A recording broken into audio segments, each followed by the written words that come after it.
Welcome to Gnanaprasanna ambassador channel. ఇవాళ వీడియోలో మనం 2026 జూన్ మాసం 2వ తేదీన జరిగే గురు భగవానుని స్థాన మార్పు వల్ల ప్రపంచవ్యాప్తంగా సామాజిక ఆర్థిక మార్పులతో పాటు 12 రాసుల వారి వ్యక్తిగత జీవితాలపై ఎటువంటి ప్రభావం ఉండబోతుందో తెలుసుకుందాము. ఇక మీనరాశి వారికి ప్రస్తుతం ఏలినాటి శనిలో అత్యంత ముఖ్యమైన జన్మశని నడుస్తోంది. దీనివల్ల మానసిక ఒత్తిడి, పనుల్లో ఆలస్యం, అలసట ఉన్నప్పటికీ మీనరాశి అధిపతి అయిన గురు భగవానుడు తన ఉచ్చస్థానమైన కర్కాటక రాశిలోకి ప్రవేశించడం ఒక పెద్ద రక్షణ కవచంలా పనిచేస్తుంది. రాస్యాధిపతి బలం పొందితే కష్టాల తీవ్రత తగ్గుతుంది అనే నియమం ప్రకారం ఈ ఉచ్చ గురువు జన్మశని వల్ల కలిగే ఇబ్బందులను దూరం చేస్తాడు. ముఖ్యంగా రాశికి పంచమ స్థానం పూర్వ పుణ్యస్థానంలో గురువు ఉచ్చస్థితిలో ఉన్నప్పుడు దీర్ఘకాల కోరికలు, ప్రార్థనలు నెరవేరుతాయి. పంచమ స్థానం సంతాన స్థానం, పుత్రస్థానం. సంతానం లేని దంపతులకు ఈ కాలంలో ఖచ్చితంగా సంతాన యోగం కలుగుతుంది. విద్యార్థులకు వారు అనుకున్న కాలేజీల్లో లేదా కోర్సుల్లో సీటు లభిస్తుంది. ఉన్నత చదువుల కోసం విదేశాలకు వెళ్ళాలనుకునే వారి కల నెరవేరుతుంది. ఇక రాశికి పంచమ స్థానంలో ఉన్న ఉచ్చ గురువు యొక్క 9వ దృష్టి మీ రాశి మరియు తన స్వంత రాశి అయిన మీనంపై ఉండడం వల్ల మనస్సులో ప్రశాంతత, శని వల్ల కలిగిన అయోమయం తొలగిపోయి స్పష్టమైన మార్గం కనిపిస్తుంది. శారీరక అనారోగ్యం నుండి నెమ్మదిగా ఉపశమనం లభిస్తుంది. మనస్సులోనూ శరీరంలోనూ ఒక పాజిటివ్ ఎనర్జీ చార్జ్ అయిన భావన కలుగుతుంది. ఇక మీన రాశికి 11వ స్థానంపై గురు వీక్షణ డైరెక్ట్గా పడుతోంది.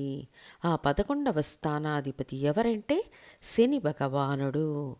11th లార్డ్ ఫస్ట్ హౌస్లో, ఫస్ట్ హౌస్ లార్డ్ గురువు 5th హౌస్లో ఉచ్చస్థితిలో ఉన్నాడు.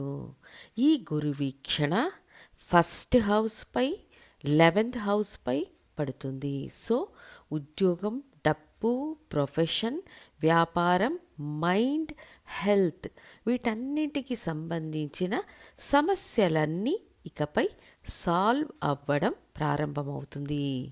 ఇంకొక అద్భుతమైన దృష్టి కూడా ఉంది. అది 9వ స్థానంపై గురు దృష్టి ఉండడం వల్ల 9వ స్థానం అంటే పితృస్థానం, తండ్రితో ఉండే రిలేషన్షిప్, ఆయన సపోర్ట్, ఫైనాన్షియల్ సపోర్ట్ కావచ్చు, ఎమోషనల్ సపోర్ట్ కావచ్చు.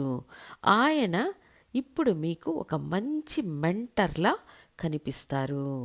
ఒకవేళ కొంతమందికి తండ్రి లేకపోవచ్చు, వయస్సు పైబడి మరణించి ఉండవచ్చు. అలాంటి వారికి ఆయన గతంలో చెప్పిన మంచి మాటలు, సలహాలన్నీ ఇప్పుడు మళ్ళీ గుర్తుకొస్తాయి. సో ఇలాంటి ఒక అద్భుతమైన శుభ ఫలితాలను మీరు 9వ స్థానం ద్వారా పొందుతారు. మొత్తానికి మీనరాశి వారికి ఈ 2026 గురుగోచారం 100కి 90% మార్కులు ఇచ్చే విధంగా అద్భుతమైన ఆర్థిక లాభాలను, ఉద్యోగ, వివాహ, విదేశీ యోగాలను తీసుకురాబోతుందని చెప్పడంలో అతిశయోక్తి కాదు. తదుపరి ప్రపంచ పరిణామాలు ఎలా ఉండబోతున్నాయని చూస్తే, గురువు కర్కాటక రాశిలో ఉచ్చస్థితిని పొందినప్పటికీ కేతువును సమీపిస్తున్నప్పుడు కొన్ని కీలక మార్పులు సంభవిస్తాయి. ప్రపంచ ఆర్థిక వ్యవస్థలో కొంత అనిశ్చితి ఏర్పడవచ్చు. ముఖ్యంగా బంగారం ధరలు, బ్యాంకింగ్ రంగంలో ఊహించని మార్పులు రావచ్చు. గురుదృష్టి శనిపై ఉండడం వల్ల శని యొక్క తీవ్రత తగ్గుతుంది. ప్రపంచ దేశాల మధ్య ఉన్న యుద్ధ వాతావరణం లేదా కఠినమైన చట్టాల్లో కొంత సానుకూల మార్పులు వచ్చే అవకాశం ఉంది. రాబోయే రోజుల్లో ముఖ్యంగా మన దేశాన్ని పరిగణలోకి తీసుకుంటే గురువు యొక్క సంచారం ఏమైనా ప్రభావాలను కలిగిస్తుందా అని చూస్తే ఖచ్చితంగా కొన్ని ప్రభావాలను తీసుకురాగల పరిస్థితులు ఏర్పడతాయి. దానికి కారణం ఏమిటంటే గురువు ఉన్న రాశికి పక్క రాశిలో కేతు ఉండడం, అది సింహరాశిలో. ఈ గ్రహస్థితి వల్ల ముఖ్యంగా భారతదేశంలో చిన్న చిన్న ఇబ్బందులు లేదా ప్రభావాలు కనిపించే అవకాశం ఉంది. కాబట్టి ఈ గ్రహస్థితులను మీ స్వంత రాశితో అన్వయించుకోండి. మీ స్వీయ జాతకంలో గురువు ఎలా ఉన్నారు, మీ రాశి ఏంటి, లగ్నం ఏంటి, మీకు ఏ దశ ఏ భుక్తి నడుస్తుంది, అలాగే మీరు ఏ రంగానికి చెందినవారు అనేది గమనించుకోవాలి. ముఖ్యంగా మీ లగ్నం మరియు ప్రస్తుతం జరుగుతున్న దశాభుక్తులపై ఫలితాల తీవ్రత ఆధారపడి ఉంటుందని తెలియజేస్తూ మళ్ళీ ఇంకొక ఇంట్రెస్టింగ్ వీడియోతో మీ ముందుంటాను. ధన్యవాదాలు.